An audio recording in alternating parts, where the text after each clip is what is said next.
السلام علیکم ورحمۃ اللہ وبرکاتہ۔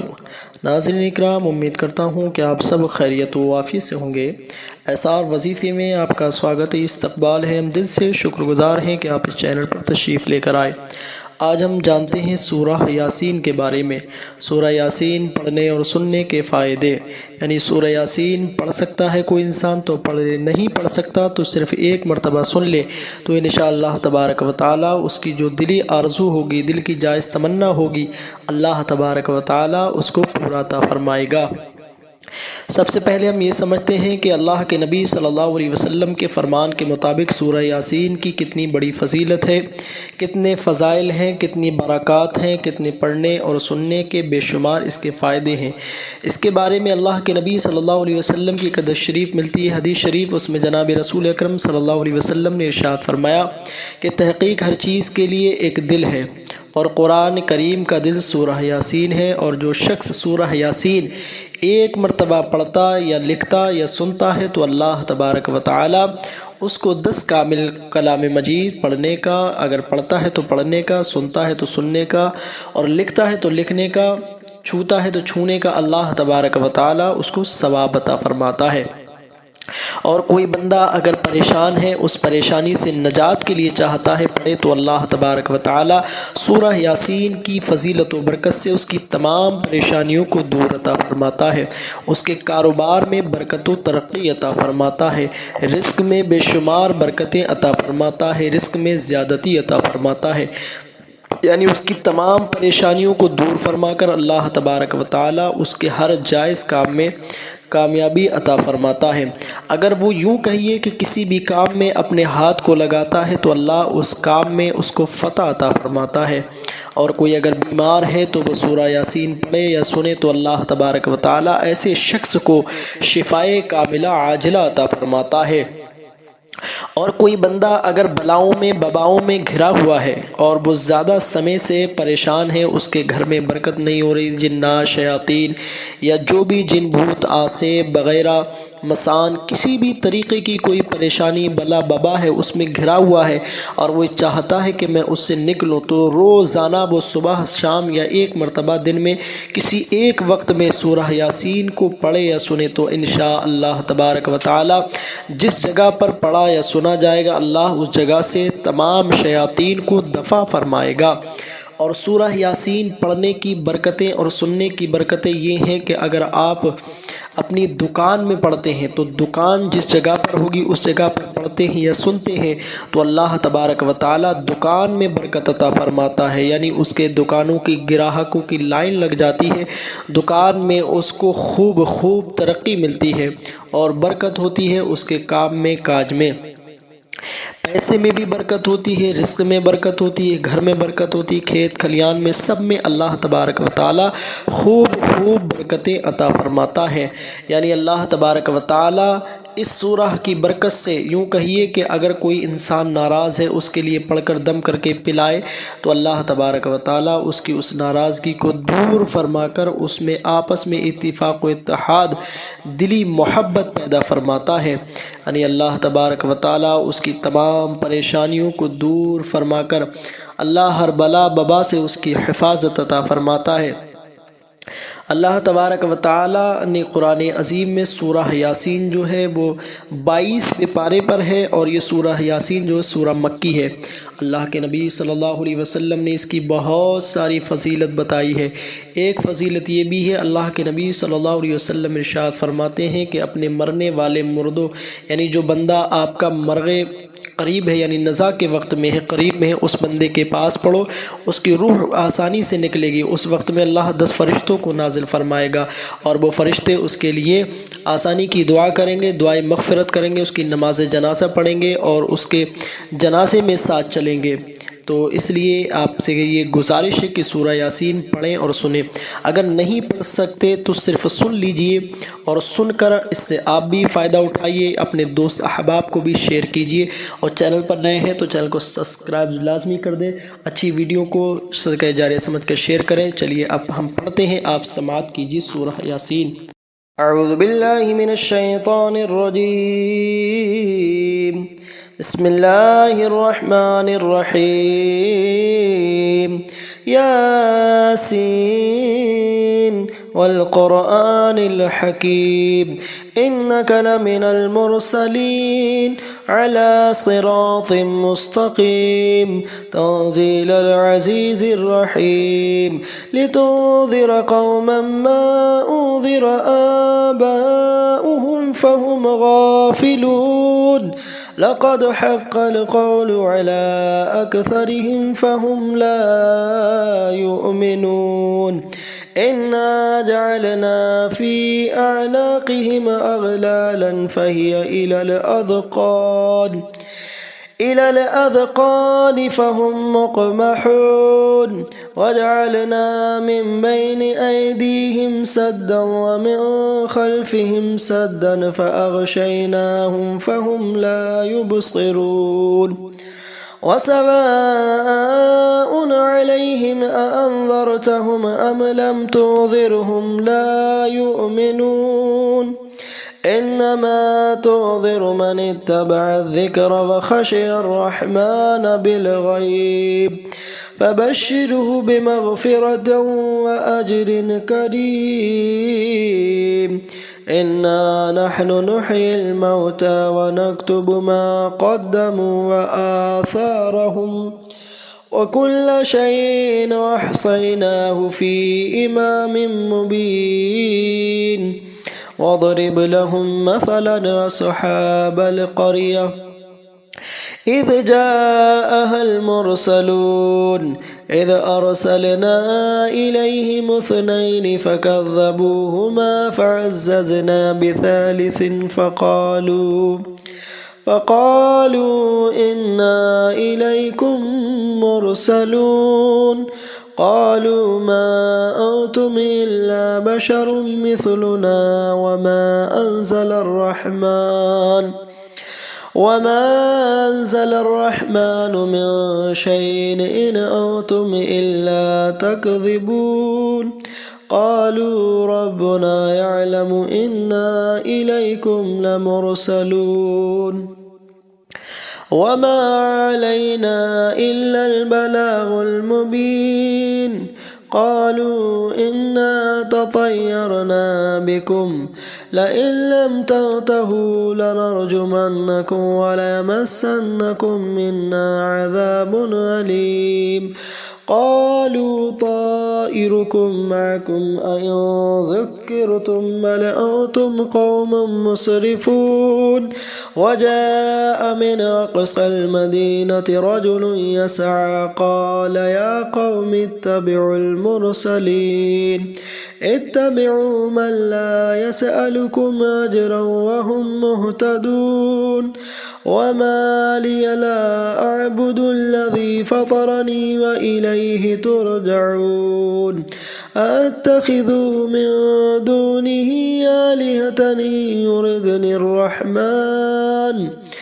إن يردني الرحمن بضر لا تغن عني شفاعتهم شيئا ولا ينقذون إني إذا لفي ضلال مبين إني آمنت بربكم فاسمعون قيل ادخل الجنة قال يا ليت قومي يعلمون بما غفر لي ربي وجعلني من المكرمين وما أنزلنا على قومه من بعده من جود من السماء وما كنا منزلين إن كانت إلا صيحة واحدة فإذا هم خامدون يا حسرة على العباد ما يأتيهم من رسول إلا كانوا به يستهزئون ألم يروا كم أهلكنا قبلهم من القرون أنهم إليهم لا يرجعون وإن كل لما جميع لدينا محضرون وآية لهم الأرض الميتة وأحييناها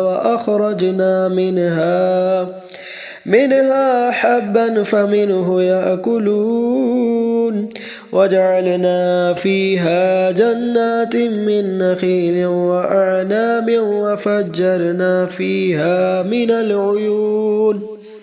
ليأكلوا من ثمره وما عملته أيديهم أفلا يشكرون سبحان الذي خلق الأزواج كلها مما تنبت الأرض ومن أنفسهم ومما لا يعلمون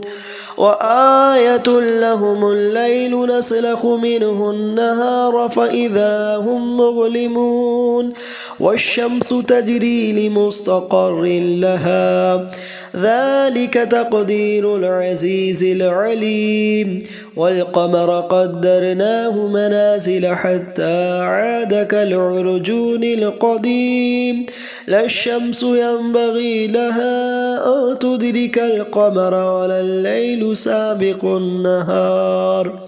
وكل في فلك يسبحون وآية لهم أنا حملنا ذريتهم في الفلك المشحون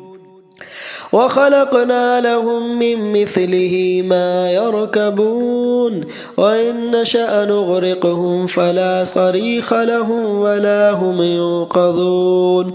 إلا رحمة منا ومتاعا إلى حين وإذا قيل لهم اتقوا ما بين أيديكم وما خلفكم لعلكم ترحمون وما تأتيهم من آية ربهم إلا كانوا عنها معرضين وإذا قيل لهم انفقوا مما رزقكم الله قال الذين كفروا للذين آمنوا ونطعم من لو يشاء الله وطعمه إن أنتم إلا في ضلال مبين ويقولون متى هذا البعد إن كنتم صادقين ما ينظرون إلا صيحة واحدة تأخذهم وهم يخصمون فلا يستطيعون توصية ولا إلى أهلهم يرجعون ونفخ في الصور فإذا هم من الأجداث إلى ربهم ينسلون قالوا يا ويلنا من بعثنا من مرقدنا هذا ما بعد الرحمن وصدق المرسلون إن كانت إلا صيحة واحدة فإذا هم جميع لدينا محضرون فاليوم لا تظلم نفس شيئا ولا تجزون إلا ما كنتم تعملون إن أصحاب الجنة اليوم في شغل فاكهون هم وأزواجهم في ظلال على الأرائك متكئون لهم فيها فاكهة ولهم ما يدعون سلام قولا من رب رحيم وامتازوا اليوم أيها المجرمون ألم أعهد إليكم يا بني آدم ألا تعبدوا الشيطان إنه لكم عدو مبين وأن اعبدوني هذا صراط مستقيم ولقد أضل منكم جبلا كثيرا أفلم تكونوا تعقلون هذه جهنم التي كنتم توعدون اصلوها اليوم بما كنتم تكفرون اليوم نختم على أفواههم وتكلمنا أيديهم وتشهد أرجلهم بما كانوا يكسبون ولو نشاء لطمسنا على أعينهم فاستبقوا الصراط فأنى يبصرون ولو نشاء لمسخناهم على مكانتهم فما استطاعوا مضيا ولا يرجعون ومن نعمره ننكسه في الخلق أفلا يعقلون وما علمناه الشعر وما ينبغي له إن هو إلا ذكر وقرآن مبين لينذر من كان حيا ويحق القول على الكافرين أولم يروا أنا خلقنا لهم مما عملت أيدينا أنعاما فهم لها مالكون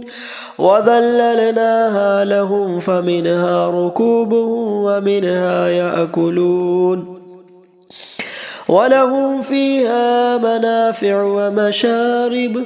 أفلا يشكرون واتخذوا من دون الله آلهة لعلهم ينصرون لا يستطيعون نصرهم وهم لهم جند محضرون فلا يحزنك قولهم إنا نعلم ما يسرون وما يعلنون أولم ير الإنسان أنا خلقناه من نطفة فإذا هو خصيم مبين وضرب لنا مثل ونسي خلقه قال من يحيي العظام وهي رميم قل يحييها الذي ينشأها أول مرة وهو بكل خلق عليم الذي جعل لكم من الشجر الأخضر نارا فإذا أنتم منه توقدون أوليس الذي خلق السماوات والأرض بقادر على أن يخلق مثلهم بلى وهو الخلاق العليم إنما أمره إذا أراد شيئا أن يقول له كن فيكون فسبحان الذي بيده ملكوت كل شيء وإليه ترجعون أعوذ بالله من الشيطان الرجيم بسم الله الرحمن الرحيم ياسين والقرآن الحكيم إنك لمن المرسلين على صراط مستقيم تنزيل العزيز الرحيم لتنذر قوما ما أنذر آباؤهم فهم غافلون لقد حق القول على أكثرهم فهم لا يؤمنون إنا جعلنا في أعناقهم أغلالا فهي إلى الأذقان فهم مقمحون وجعلنا من بين أيديهم سدا ومن خلفهم سدا فأغشيناهم فهم لا يبصرون وسواء عليهم أأنذرتهم أم لم تنذرهم لا يؤمنون إنما تنذر من اتبع الذكر وخشي الرحمن بالغيب فبشره بمغفرة وأجر كريم إنا نحن نحيي الموتى ونكتب ما قدموا وآثارهم وكل شيء أحصيناه في إمام مبين واضرب لهم مثلا أصحاب القرية إذ جاءها المرسلون إذ أرسلنا إليهم اثنين فكذبوهما فعززنا بثالث فقالوا إنا إليكم مرسلون قالوا ما أنتم إلا بشر مثلنا وما أنزل الرحمن وما أنزل الرحمن من شيء إن أنتم إلا تكذبون قالوا ربنا يعلم إنا إليكم لمرسلون وما علينا إلا البلاغ المبين قالوا إنا تطيرنا بكم لئن لم تنتهوا لنرجمنكم وليمسنكم منا عذاب أليم قالوا طائركم معكم أئن ذكرتم بل أنتم قوم مسرفون وجاء من أقصى المدينة رجل يسعى قال يا قوم اتبعوا المرسلين اتبعوا من لا يسألكم أجرا وهم مهتدون وما لي لا أعبد الذي فطرني وإليه ترجعون أتخذ من دونه آلهة إن يردني الرحمن بضر لا تغن عني شفاعتهم شيئا ولا ينقذون إني إذا لفي ضلال مبين إني آمنت بربكم فاسمعون قيل ادخل الجنة قال يا ليت قومي يعلمون بما غفر لي ربي وجعلني من المكرمين وما أنزلنا على قومه من بعده من جود من السماء وما كنا منزلين إن كانت إلا صيحة واحدة فإذا هم خامدون يا حسرة على العباد ما يأتيهم من رسول إلا كانوا به يستهزئون ألم يروا كم أهلكنا قبلهم من القرون أنهم إليهم لا يرجعون وإن كل لما جميع لدينا محضرون وآية لهم الأرض الميتة وأحييناها وأخرجنا منها حبا فمنه يأكلون وجعلنا فيها جنات من نخيل وأعناب وفجرنا فيها من العيون ليأكلوا من ثمره وما عملته أيديهم أفلا يشكرون سبحان الذي خلق الأزواج كلها مما تنبت الأرض ومن أنفسهم ومما لا يعلمون وآية لهم الليل نسلخ منه النهار فإذا هم مظلمون والشمس تجري لمستقر لها ذلك تقدير العزيز العليم والقمر قدرناه منازل حتى عاد كالعرجون القديم لا الشمس ينبغي لها أن تدرك القمر ولا الليل سابق النهار وكل في فلك يسبحون وآية لهم أنا حملنا ذريتهم في الفلك المشحون وخلقنا لهم من مثله ما يركبون وإن نشأ نغرقهم فلا صريخ لهم ولا هم ينقذون إلا رحمة منا ومتاعا إلى حين وإذا قيل لهم اتقوا ما بين أيديكم وما خلفكم لعلكم ترحمون وما تأتيهم من آية ربهم إلا كانوا عنها معرضين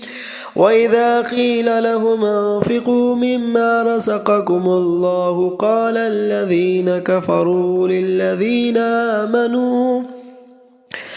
آمنوا ونطعم من لو يشاء الله أطعمه إن أنتم إلا في ضلال مبين ويقولون متى هذا البعد إن كنتم صادقين ما ينظرون إلا صيحة واحدة تأخذهم وهم يخصمون فلا يستطيعون توصية ولا إلى أهلهم يرجعون ونفخ في الصور فإذا هم من الأجداث إلى ربهم ينسلون قالوا يا ويلنا من بعثنا من مرقدنا هذا ما بعد الرحمن وصدق المرسلون إن كانت إلا صيحة واحدة فإذا هم جميع لدينا محضرون فاليوم لا تظلم نفس شيئا ولا تجزون إلا ما كنتم تعملون إن أصحاب الجنة اليوم في شغل فاكهون هم وأزواجهم في ظلال على الأرائك متكئون لهم فيها فاكهة ولهم ما يدعون سلام قولا من رب رحيم وامتازوا اليوم أيها المجرمون ألم أعهد إليكم يا بني آدم ألا تعبدوا الشيطان إنه لكم عدو مبين وأن اعبدوني هذا صراط مستقيم ولقد أضل منكم جبلا كثيرا أفلم تكونوا تعقلون هذه جهنم التي كنتم توعدون اصلوها اليوم بما كنتم تكفرون اليوم نختم على أفواههم وتكلمنا أيديهم وتشهد أرجلهم بما كانوا يكسبون ولو نشاء لطمسنا على أعينهم فاستبقوا الصراط فأنى يبصرون ولو نشاء لمسخناهم على مكانتهم فما استطاعوا مضيا ولا يرجعون ومن نعمره ننكسه في الخلق أفلا يعقلون وما علمناه الشعر وما ينبغي له إن هو إلا ذكر وقرآن مبين لينذر من كان حيا ويحق القول على الكافرين أولم يروا أنا خلقنا لهم مما عملت أيدينا أنعاما فهم لها مالكون وذللناها لهم فمنها ركوبهم ومنها يأكلون ولهم فيها منافع ومشارب أفلا يشكرون واتخذوا من دون الله آلهة لعلهم ينصرون لا يستطيعون نصرهم وهم لهم جند محضرون فلا يحزنك قولهم إنا نعلم ما يسرون وما يعلنون أولم ير الإنسان أنا خلقناه من نطفة فإذا هو خصيم مبين وضرب لنا مثل ونسي خلقه قال من يحيي العظام وهي رميم قل يحييها الذي أنشأها أول مرة وهو بكل خلق عليم الذي جعل لكم من الشجر الأخضر نارا فإذا أنتم منه توقدون أوليس الذي خلق السماوات والأرض بقادر على أن يخلق مثلهم بلى وهو الخلاق العليم إنما أمره إذا أراد شيئا أن يقول له كن فيكون فسبحان الذي بيده ملكوت كل شيء وإليه ترجعون۔ حضرات ہم نے یہاں سے سورہ یاسین کو مکمل کیا۔ اب آئیے مختصر سی دعا کرتے ہیں، اس میں شامل ہے یا اللہ تبارک و تعالی جو ہم نے سورہ یاسین پڑھی ہے، اللہ پڑھنے میں کوئی غلطی ہو اسے معاف عطا فرما۔ یا اللہ اس کی برکت سے جس نے سنی ہے تمام کی مولا پریشانیوں کو دور فرما، تمام جائز تمناؤں کو پورا عطا فرما، ہر بلا سے ہر وبا سے سب کے حفاظت عطا فرما، سب کے ہی ایمان عقیدے جان مال عزت آبرو کی حفاظت فرما، سب کے ہی رزق میں برکت عطا فرما۔ یا اللہ جو پریشان ہیں ان کی پریشانیوں کو دور عطا فرما، جو بیمار ہیں انہیں شفا عطا فرما، اخص الخصوص بڑے بھائی کو میرے مولا شفاء کاملہ عاجلہ عطا فرما، والدین کی عمر میں برکت عطا فرما، سب کے ہی والدین کو خوشحال عطا فرما، ان کا سروں پر تادیر قائم سایہ نصیب عطا فرما، یعنی ہم سب کے سروں پر ان کا سایہ قائم و دائم عطا فرما۔ یا اللہ تبارک و تعالیٰ تو رحمان ہے، سب پہ رحم عطا فرما، یا اللہ تو کریم ہے، سب پہ کرم عطا فرما۔ یا اللہ فلسطین و غزہ کے مظلوم مسلمانوں کی حفاظت عطا فرما، اس ہندوستان کے حالات کو بہتر عطا فرما، بھائی چارے کے ساتھ زندگی گزارنے کی توفیق عطا فرما۔ جب دمِ آخر ہو یا اللہ لپر لا الہ الا اللہ محمد رسول اللہ صلی اللہ تعالی علیہ وسلم۔